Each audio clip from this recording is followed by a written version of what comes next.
반갑습니다, 여러분들. 우리 드디어 첫 번째 본강의 시간입니다. 오늘 고용보험 법령, 개요부터 한번 들어가 보도록 할게요. 먼저 보시면은요, 여러분들이랑 같은 책입니다. 저는 원활한 강의를 위해서 책을 좀 뜯었고요. 여러분들은 따로 찍거나 그렇게 하지 않으셔도 됩니다. 총칙 나오고 있죠. 제가 오리엔테이션 때 말씀드린 것처럼 일단 제일 첫 번째로 중요한 게 뭡니까? 목차 정리하면서 읽어야 됩니다. 일단 첫 번째 제일 가장 기초적인 작업은 목차를 잘 정리하면서 읽어 나가는 거예요. 자, 그래서 목차 정리 중심으로 한번 가볼게요. 총칙 나오고 있죠. 자, 총칙에서 보시면은 먼저 목적 나오고 있습니다. 목적. 자, 목적. 지금 법조문의 내용을 막 다 써보면서 암기하는 것은 굉장히 무모하다, 이런 말씀을 제가 한번 드렸었는데, 그렇게 하지 마시고 연습장 같은 거 하나 펼치고 저랑 똑같이 따라서 일단 목차만 좀 써두세요. 목차 연습하면 되게 좋습니다. 나중에 저한테 되게 고마워하실 거예요. 이래서 목차 연습을 했구나.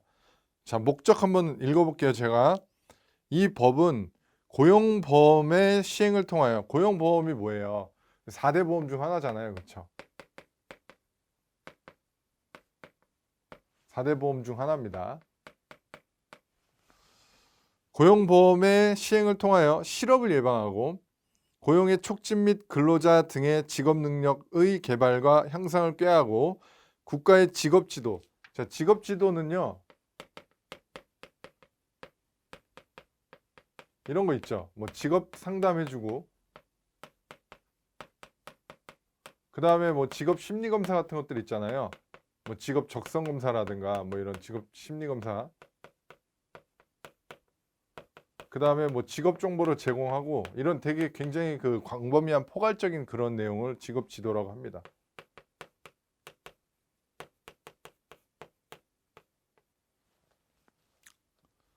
자, 직업 지도와 직업 소개 기능을 강화하며, 직업 소개는 일종의 좀 알선해주는 그런 개념이죠. 근로자 등이 실업한 경우에 생활에 필요한 급여, 이게 대표적으로 구직급여, 우리가 알고 있는 실업급여죠. 실업급여를 실시하여 근로자 등의 생활 안정과 구직 활동을 촉진함으로써 경제 사회 발전에 이바지하는 것을 목적으로 한다. 그래서 일단 목적이 나왔고, 여러분들 고용센터 가보셨어요? 고용센터? 이제 직업 안정 기관이다, 이런 말이 이제 나올 건데, 직업 안정 기관. 뭐 직업 안정 기관의 장은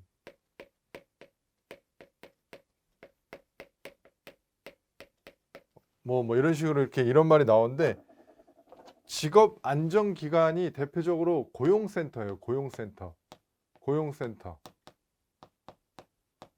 혹은 고용복지 플러스 센터, 이렇게도 얘기하죠. 그렇죠? 고용센터. 우리가 실업자가 되면은요, 실업급여, 구직급여 받으러 어디 가야 돼요? 고용센터 갑니다. 고용센터.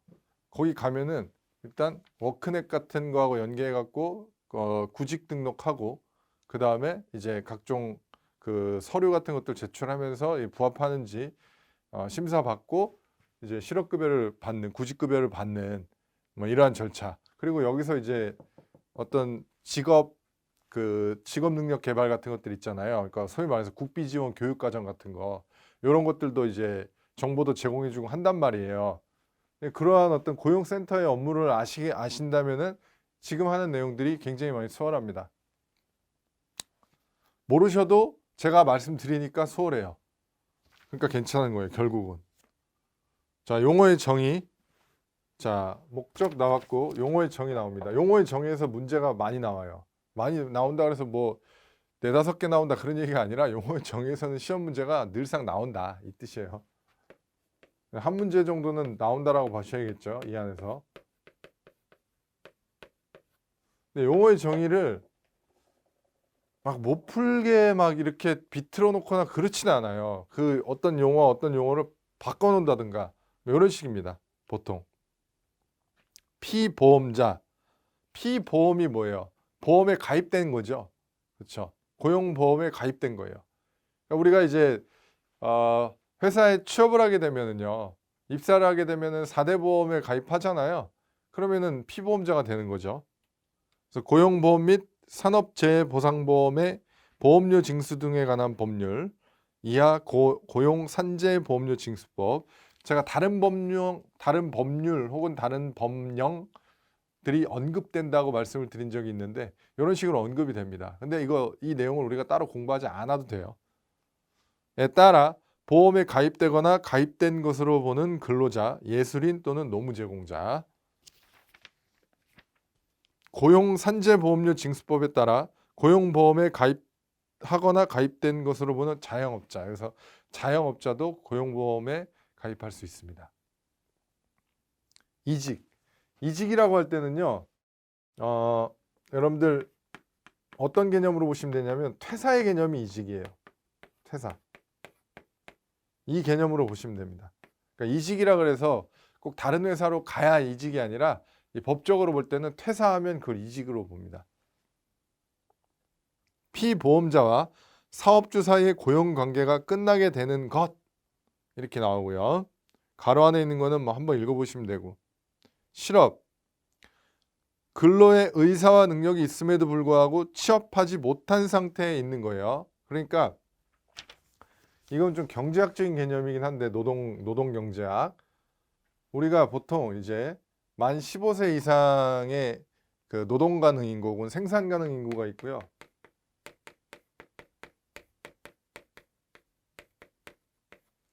이 생산 가능 인구를 경제 활동 인구하고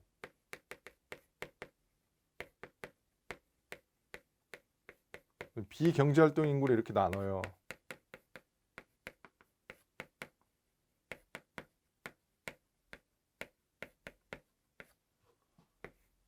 그럼 여기가 이제 취업자와 실업자로 이렇게 나눠지는데, 자, 실업자의 개념 정의에 들어가려면 뭐하고 뭐가 필요하다? 근로의 의사와 능력이 있음에도 불구하고 일자리가 없는 상태여야 됩니다. 그러니까 구직을 아예 단념해 버리거나 아니면은 아예 몸이 너무 안 좋아서 노후하거나 아니면은 이제 심신이 너무 미약해 갖고 일할 수 없는 상태에 있다라고 한다면 아예 실업자 통계에도 반영이 안 돼요. 그러니까 보통 실업률 통계 같은 거 보면은 그런 거 많이 느끼시지 않나요? 내가 생각한 것보다 굉장히 적게 나오네. 내가 볼 때는 주변이 온통 실업자인데 실업률은 그렇게 안 높게 느껴지신다라고 생각하시는 분이 있을 거예요. 그거는 왜 그런지 아시겠죠? 여기에 들어가기 위한 요건이 이거예요. 근로의 의사와 능력이 있음에도 불구하고 취업하지 못한 상태에 있어야 됩니다. 그러니까 근로의 의사도 없고 능력도 없는 사람들은 여기서 다 제외돼요. 자, 이해되셨죠? 실업의 인정, 직업 안정기간의 장애, 그러니까 고용센터 대표적으로 수급 자격자가 실업한 상태에서 적극적으로 직업을 구하기 위하여 노력하고 있다고 인정하는 것. 우리가 나중에 이제 실업자가 돼서 구직급여를 받잖아요. 이제 구직급여를 받으려면은 계속해서 내가 취업 활동을 하고 있다는 걸 증빙을 해야 되는데, 예를 들면 어디에다가 이력서를 넣었다던가 아니면 어디 면접에 갔다던가 이런 걸 증빙을 해야 되거든요. 그런 걸 얘기하는 거죠. 보수는 한번 가볍게 읽어보시고요. 일용근로자, 이런 거 시험 문제 아주 잘 나옵니다. 일용근로자라 그래갖고 마치 일일 단위로 고용되는 근로자라고 생각할 수 있는데 아니라는 거죠. 이렇게 생각하시면 틀려요. 이렇게 생각하시면 틀리다 그랬는데 X까지 쳤는데 이렇게 기억하시면은 굉장히 제가 미안해지죠. 1개월 미만 동안 고용되는 사람이에요. 일용근로자는 1개월 미만 동안 고용되는 사람입니다. 일용이라 그래서 1일이 아니에요. 많이 나옵니다, 시험 문제. 보험의 관장. 자, 주체. 고용보험은 누가 관장한다? 고용노동부 장관이 관장합니다. 됐죠? 뭐 대통령이 관장한다 이러면 틀려요. 기획재정부 장관이 관장한다. 틀려요. 고용노동부 장관이에요. 우리 시험에서 나오는 이런 어떤 장관이 언급되면 거의 99.9%가 고용노동부 장관이라고 보시면 됩니다. 자, 그래서 지금 용어의 정의, 그 다음에 목차 정리 빠뜨린 거 계속해서 다 하면서 갈게요. 보험의 관장 했고, 어때세요? 지금 목적 공부했고 용어의 정의 공부했고 보험의 관장. 아주 어려운 거 없죠 아직까지. 그 다음에 고용보험 사업이 있어요. 고용보험 사업. 사업이란 말을 썼다 그래서 우리가 이제 뭐 민간 사업 이런 것만 생각하시면 안 돼요. 정부에서도 사업이란 말 써요. 그러니까 어떤 예산으로 뭔가를 추진하는 거는 사업이란 말을 씁니다. 보험은 목적을 이루기 위하여 고용보험 사업으로 고용 안정 직업 능력 개발 사업. 자, 요거는 좀 제가 정리를 해둘게요. 어떤 사업이 있는지. 자, 고용 안정 직업 능력 개발 사업.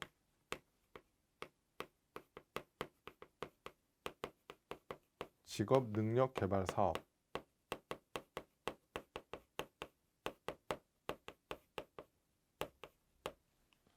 실업급여. 실업급여.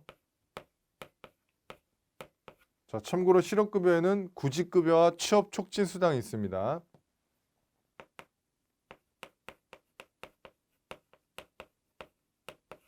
구직급여 등 일단 나중에 공부할 거니까 이게 일단 우리한테 제일 친숙하죠.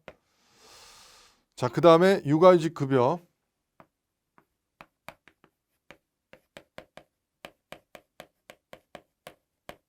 이게 앞으로 계속 나오게 될 거예요. 왜냐하면 우리가 공부하게 되는 것들이 이걸 이제 세분화시키는 거거든요. 급여 및 출산 전후 휴가 급여.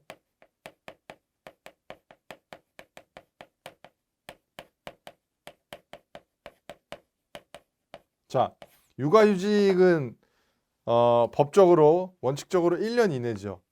1년 이내로 육아휴직을 가는 동안 급여를 지급하는 게 있어요. 돈을 주는 게 있고 출산 전후 휴가라 그래서 90일 휴가 부여받는 게 있는데 여기에 급여를 지급하는 게 있어요. 이 내용을 우리가 공부하게 되는 거예요.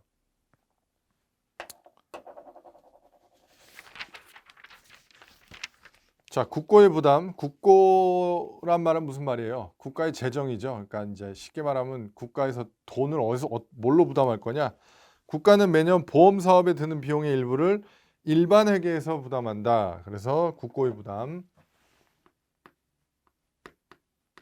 특별 회계가 아니라 일반 회계입니다. 일반 회계. 그러니까 매년 통상적으로 편성이 되는 거예요. 뭐 특별하게 편성이 되는 게 아니라 통상적으로 편성이 된다 이 뜻이에요. 그러니까 국고의 부담은 여기서 일반 회계입니다.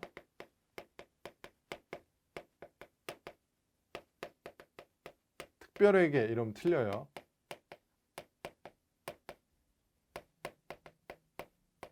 이건 틀린 거예요. 자, 보험료.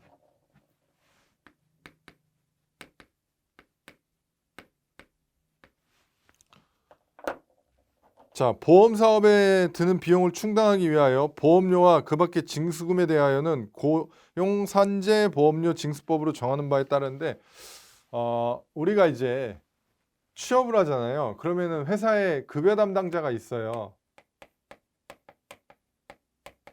급여 담당자가 각종 세금을 떼고 세금을 공제하고 이제 소위 말해서 세후, 그죠? 세후 급여를 이제 입금을 해주잖아요. 이런 개념이잖아요. 여기 각종 세금 공제라고 할 때는 이제 4대 보험료도 공제를 한단 말이에요. 뗀단 말이에요. 그죠? 그러한 것들을 이제 국가가 그 재원으로 마련해 갖고 이러한 어떤 고용보험 사업을 하는 거예요. 그런 거란 말이에요. 그랬을 때 고용산재보험료 징수법에 따라 징수된 고용안정 직업 능력 개발 사업의 보험료 및 실업급여의 보험료는 각각 그 사업에 드는 비용에 충당한다. 그러니까 급여에서 뗄 때 요거 몇 퍼센트, 요거 몇 퍼센트 이렇게 급여 뗀단 말이에요.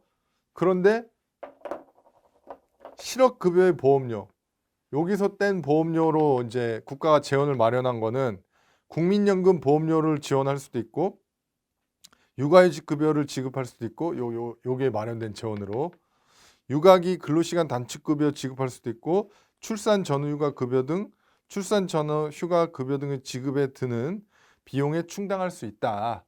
이걸 얘기하는 거죠.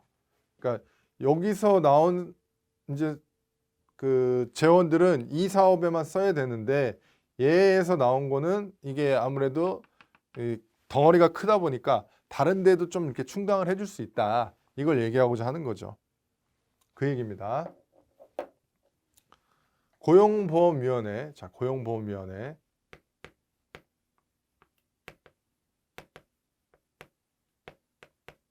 문제가 나올 것 같아요. 그죠? 만약에 문제를 낸다면 어디서 낼 거냐면 고용보험법 및 고용산재보험료 징수법의 시행에 관한 주요 사항을 심의하기 위하여 어디에다가 어디 사나 고용노동부에 이것도 가끔 뭐 이상한 기관이 나올 수가 있어요. 근데 고용노동부에 둡니다.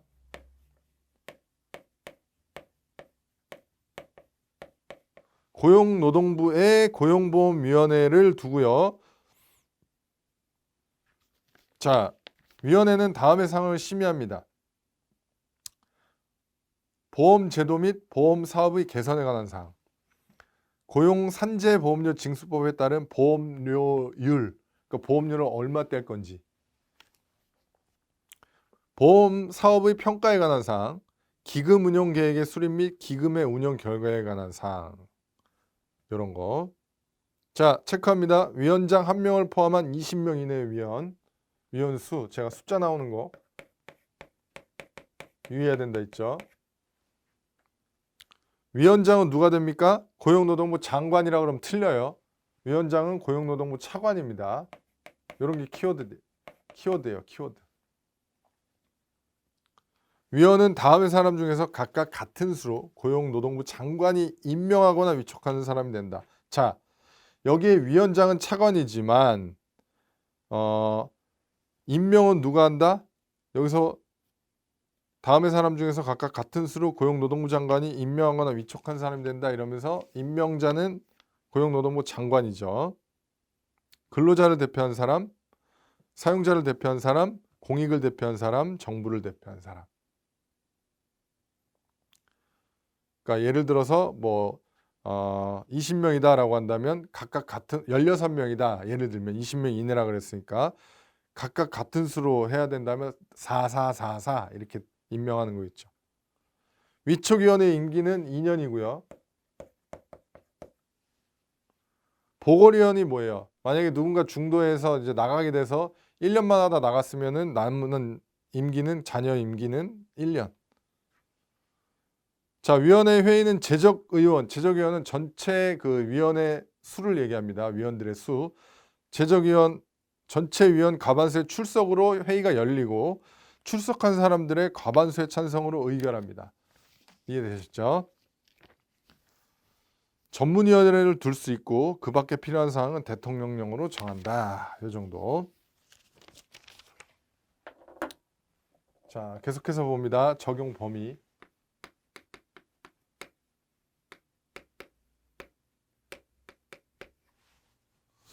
자, 계속 좀 공부를 하시면서 들여다보세요.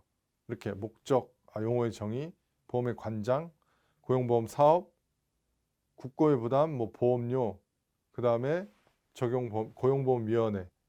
얼추 그래도 정리가 약간 되는 게 느껴지시지 않나요?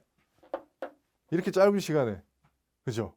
우리가 지금 이런 내용들을 공부하고 있다는 거예요. 그러니까 이게 목차 정리하는 거에 이런 엄청난 효과입니다. 적용 범위. 근로자를 사용하는 모든 사업 또는 사업장에 적용하는 게 이게 원칙입니다. 원칙. 원칙이 나와 있고 그 다음에 예외가 나와 있어요.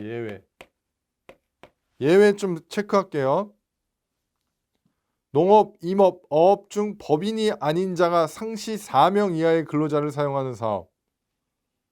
다음에 어느 하나에 해당하는 공사.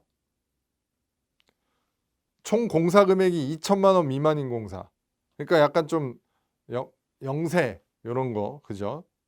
연면적이 100제곱미터 이하인 건축물의 건축 또는 연면적이 200제곱미터 이하인 건축물의 대수선에 관한 공사, 가구 내 고용활동 및 달리 분류되지 아니한 자가 내에서 소비하는 활동, 이런 거는 이제 이 법을 적용하지 않는다라는 거예요.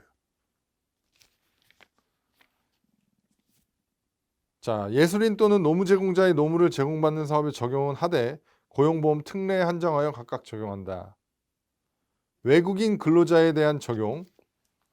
외국인 근로자의 고용 등에 관한 법률에 적용을 받는 외국인 근로자에게는 이 법을 적용한다.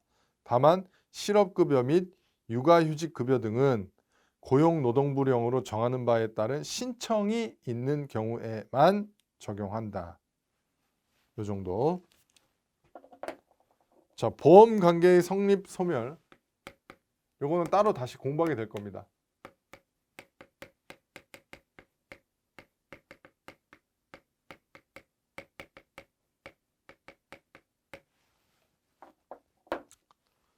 자, 고용산재보험료 징수법에 따라 정하는데 이건 다시 따로 나올 거예요. 보험관계가 성립됐단 말은 무슨 말이에요? 쉽게 말하면 4대 보험에 가입됐다 이거죠. 고용보험에 가입됐다라는 거죠. 보험관계가 성립됐다는 얘기는 고용보험에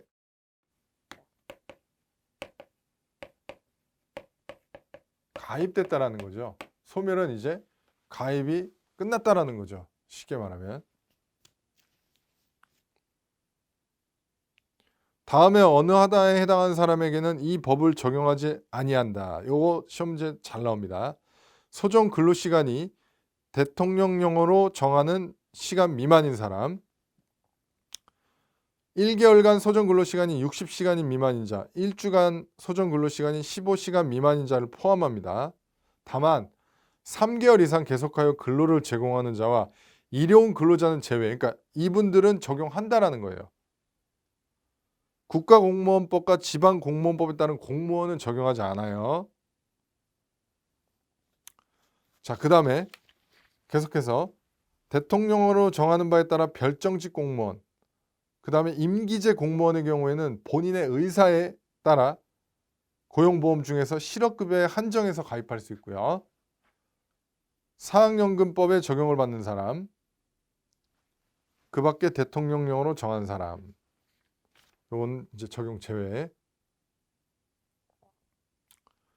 자, 그 다음에 그러니까 위에 아까 적용 범위에서는 어떤 사업장 단위를 얘기한 거고, 그죠? 지금은 적용 제외되는 그 근로자의 입장에서 얘기하고 있는 거죠.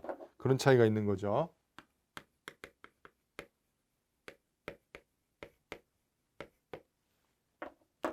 (65세) 이후에 고용되거나 자영업을 개시한 사람에게는 실업급여 및 육아휴직급여 등을 적용하지 아니한다. 그러니까 자, 65세가 되었다고 65세 자에게 적용 안 된다는 게 아니에요. 이러면 틀립니다. 이 말이 아니에요. 65세가 되었다 그래서 이걸 적용하지 않는다는 얘기가 아니라 65세 이후에 고용된 사람에게 적용하지 아니하는 거예요. 그 중에서도 다가 아니라 실업급여 및 육아휴직급여 이런 특정한 항목을 적용하지 않는다라는 거예요. 그 얘기예요. 말이 이렇게 얘기하면 마치 65세가 돼서 만약에 내가 일을 하게 되면은 예를 들어 뭐 40세 입사를 해서 정년이 뭐 65세가 넘는다고 한다면 쭉 이어서 예를 들어 65세가 됐어요. 그러면 이 시점부터 갑자기 고용보험을 적용하지 않는다. 이 얘기를 하는 게 아니라고요. 이 얘기를 하는 게 아니에요. 65세 이후에 고용되거나 자영업을 개시한 사람에게는 실업급여 및 육아휴직급여 등을 적용하지 아니한다. 이렇게 정확하게 이해해 주셔야 됩니다. 자, 그 다음에 가볍게 보면 될 것 같아요. 이 부분은 보험 관련 조사 연구.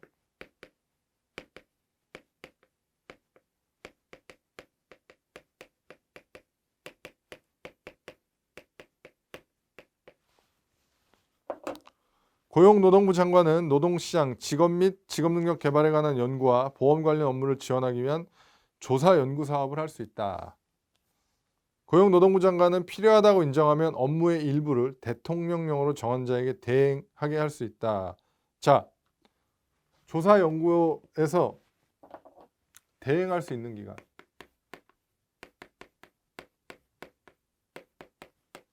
정부 출연 연구기관, 한국고용정보원, 고등교육법, 그러니까 학교, 대학교, 우리가 말한 2년제, 4년제, 대학, 대학교, 그 다음에 민간 연구기관.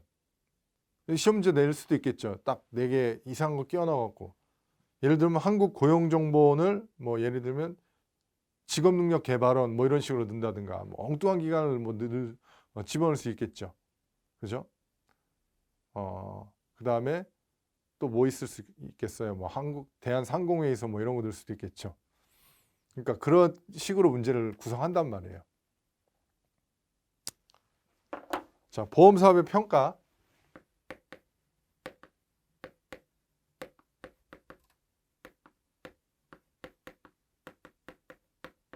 지금 굉장히 많이 왔죠.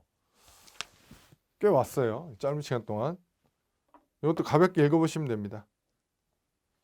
고용노동부 장관은 보험사업에 대하여 상시적이고 체계적인 평가를 하여야 한다.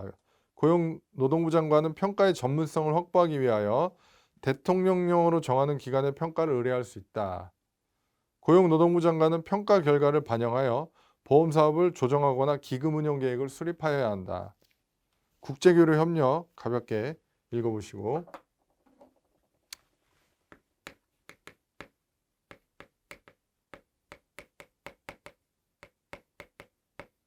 뭐 이런 걸 할 수 있다. 자, 이제 피보험자의 관리로 넘어가 볼게요. 피보험자의 관리. 이제 큰 목차가 하나 끝났고, 자, 요거 안 지우고 일단 한번 계속 가볼게요. 자, 이제 총칙은 끝났습니다. 자, 피보험자의 관리.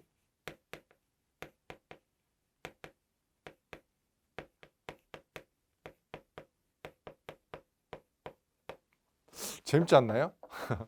이렇게 목차 하면서 이렇게 키워드 하면서 공부가 된다라는 게 좀 느껴지지 않나요? 자, 피보험 자격 취득이라고 피보험 자격 상실일이 나와 있는데 아까 요거하고 좀 비슷합니다. 요거하고 연관성이 좀 있는 건데 이거 시험 문제가 아주 잘 물어봅니다. 피보험 자격 취득일.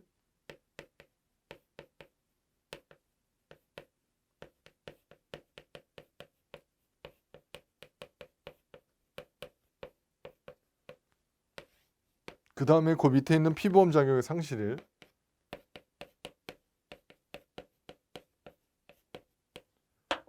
자, 일단 피보험 자격의 취득일은 보험 가입이 성립을 하는 거예요.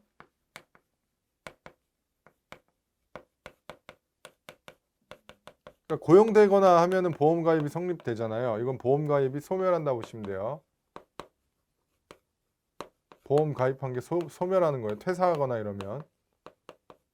그러면 언제적에 이게 성립이 되고 소멸이 되느냐 그 얘기를 해주는 건데 근로자인 피보험자는 이 법이 적용되는 사업에 고용된 날에 그러니까 원칙적으로는 고용된 날에 피보험 자격을 취득해요.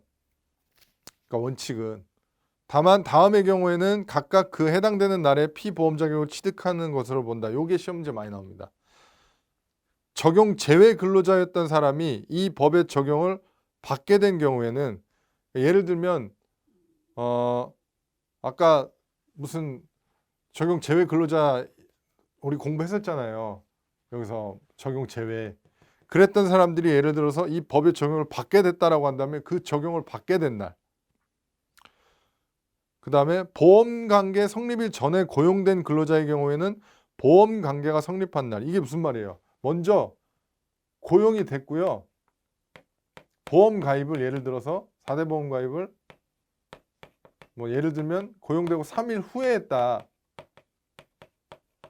그러면은 언제 된다?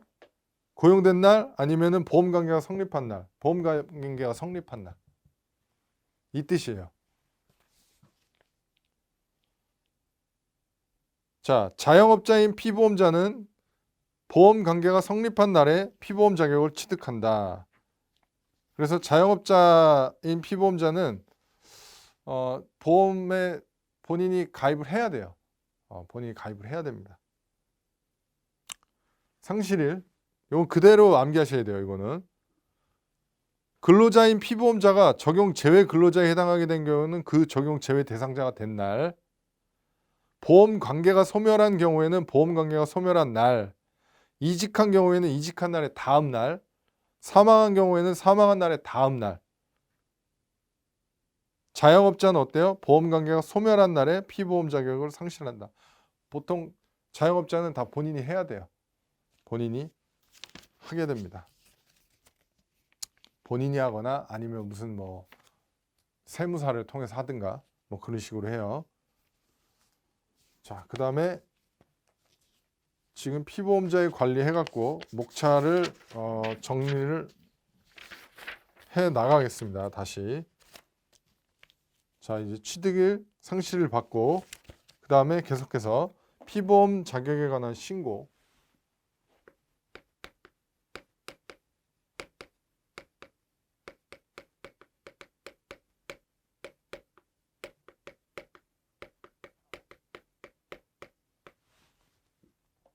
신고 등. 자, 사업주는 그 사업에 고용된 근로자의 피보험 자격의 취득 및 상실 등에 관한 사항을 대통령령으로 정하는 바에 따라 고용노동부 장관에게 신고해야 된다. 이거는 그 회사에 보통 인사급여 담당자들이 다 해요.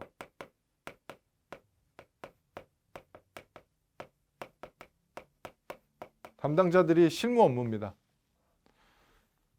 근데 만약에 어떤 건설업 같은 것들 있잖아요. 예를 들면 자,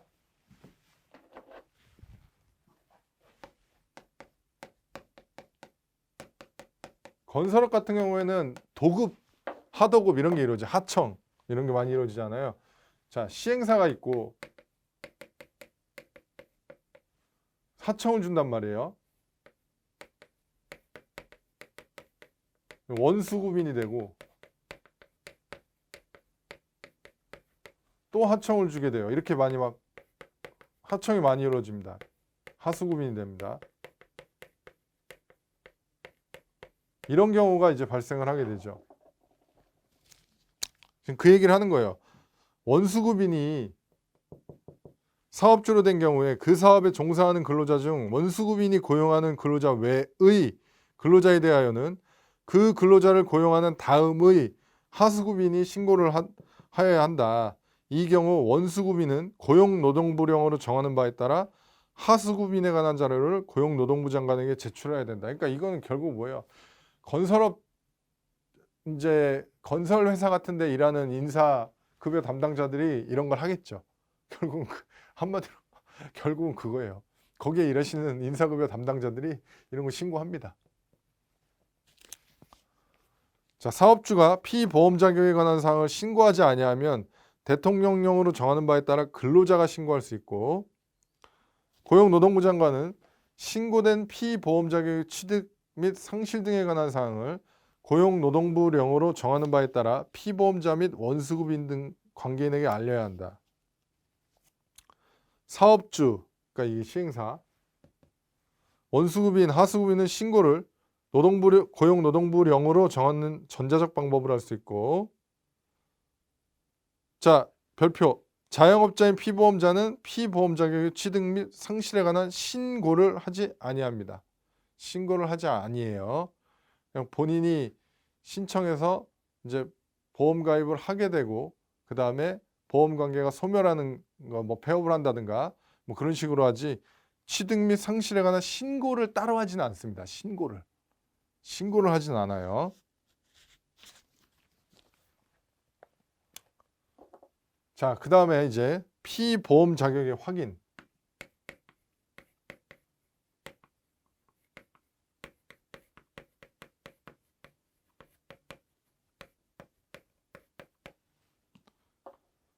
자, 이것도 그냥 가볍게 보시면 돼요. 피보험자 또는 피보험자였던 사람은 언제든지 고용노동부 장관에게 피보험 자격의 취득 및 상실에 관한 확인을 청구할 수 있다. 그 정도. 고용노동부 장관은 청구에 따르거나 직권으로 피보험 자격의 취득 또는 상실에 관하여 확인을 한다. 이중 취득의 제한. 피보험 자격 이중 취득의 제한.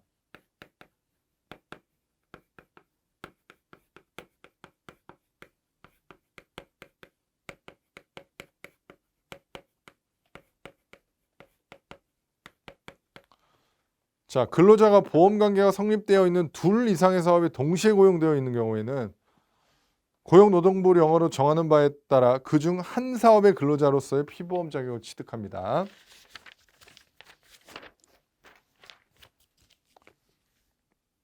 자, 그 다음에 조금만 더 볼게요. 이제 좀 지우겠습니다. 여기는 좀 지워버리고, 자, 조금만 더 보고. 지금 이제 하나의 그 총칙과 그 다음에 또 하나의 지금 공부한 피보험자의 관리, 요 파트가 지금 끝났고요. 세 번째 목차 정리 좀 해볼게요. 고용안정 직업능력 개발 사업. 이제 이 말들이 그렇게 막 심하게 낯설거나 하진 않죠. 고용안정 직업능력 개발 사업. 연습장에 잘 따라오고 계신가요? 직업능력 개발 사업.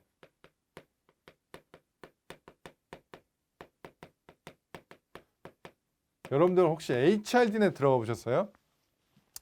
국비 지원 과정 있죠. 국비 지원 과정. 국비 지원 과정 같은 것들 이제 우리 교육 수강하고 직업 전문 학교 가서 이제 뭐 실습하고 막 그런 거 있잖아요. 그런 게 이제 다 이런 쪽으로 들어가요. 직업능력 개발 사업. 자, 고용노동부 장관은 피보험자 및 피보험자였던 사람, 그 밖에 취업할 의사를 가진 사람에 대한 실업의 예방, 취업의 촉진, 고용 기회 확대, 직업능력 개발, 향상의 기회 제공 및 지원, 그 밖에 고용 안정과 사업주에 대한 인력 확보를 지원하기 위하여 고용 안정, 직업능력 개발 사업을 실시한다. 고용노동부 장관은 고용 안정, 직업능력 개발 사업을 실시할 때에는 근로자의 수, 고용 안정, 직업능력 개발을 위하여 취한 조치 및 실적 등 대통령령으로 정하는 기준에 해당하는 우선 지원 대상 기업, 여기 지금 우선 지원 대상 기업이 언급돼 있어요.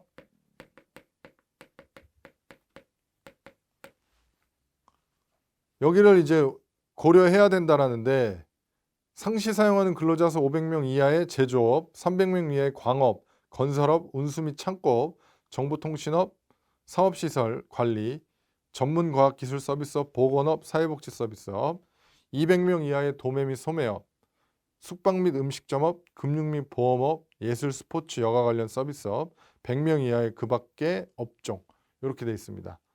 자, 그래서 이거는 그냥 눈으로 한 몇 번 보세요. 보시고 이게 고용안정 직업능력 개발 사업 할 때 우선 지원 대상 기업으로 들어간지 안 들어가는지 딱 감으로 잡아내시면 돼요. 엉뚱한 게 들어가 있으면 골라내실 수 있으면 됩니다. 그렇게 하시면 되고요. 그 다음부터 이제 지원이 계속 나옵니다. 뭐 무슨 지원, 무슨 지원 해갖고 막 계속 나올 거예요. 그래서 지금 오늘 이제 더 하기에는 좀 벅찰 것 같고요. 마무리를 하는 게 좋을 것 같아요. 그래서 다음 시간부터 이제 계속 지원들이 나올 건데, 오늘처럼 목차 잡아가면서 하면 됩니다. 오늘처럼 목차 잡아가면서 이제 키워드 중심으로 가면 되고요. 앞으로 수업은 계속 이렇게 갈 거예요. 앞으로 수업은 계속 목차 중심으로 키워드, 그 다음에 제가 읽어드리고 불필요한 부분은 통과하고 그런 식으로 할 겁니다. 그 다음에 조금 디테일한 부분은 문제 풀면서 이제 다시 한번 또 점검할 수 있는 시간이 있어요. 그러니까 너무 조바심 내실 필요도 없고, 그 다음에 너무 조급해 하실 필요도 없고, 그 다음에 혹시라도 너무 걱정을 미리 앞서거나 이거 내가 과연 할 수 있을까 그러실 필요 없습니다. 아직 이제 시작이고요. 오늘 시작치고 굉장히 할만하잖아요. 해보니까. 그러니까 이런 마음가짐으로 쭉 잘 따라오시면 좋을 것 같습니다. 그래서 오늘 수업은 여기서 마치고요. 다음 시간에 이어가도록 하겠습니다. 여러분들 수고 많으셨어요.